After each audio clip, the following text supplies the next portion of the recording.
There's lots of bugs coming out now that summer's here, and there's a lot of danger with some of these bug bites, right? So ticks can give you Lyme's disease, mosquitoes can give you a variety of things. What should we do when we have one of these reactions? I always recommend ice, right? Let's bring down that inflammation down to bring that swelling, that heat that you're going to feel down. Then we need to take an antihistamine of some sort to try and reduce that inflammation. Lyme disease can have some long lasting ailments to it. Can you talk about that? The first thing I want to mention is actually prevention.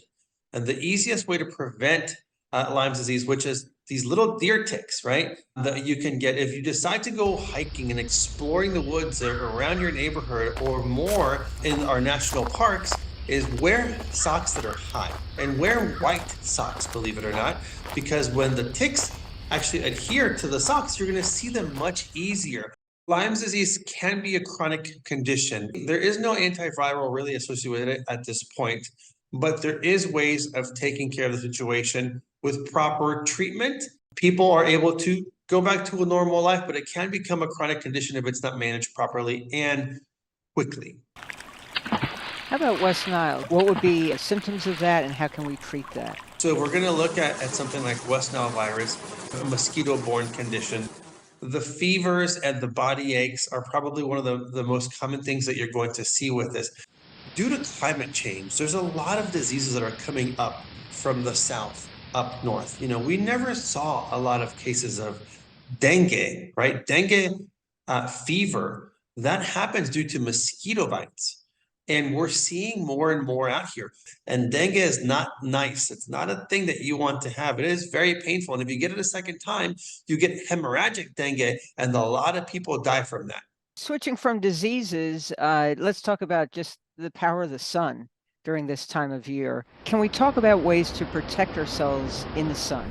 We do need sun for vitamin D, but that we're going to get through our normal activities. Do people want to wear hats? Yes. If you're going to wear a hat, wear a proper hat that's really going to cover your face, because the last thing I want is for you to start getting little spots around your face, and those can become cancer spots. Everyone knows what sunblock is, right?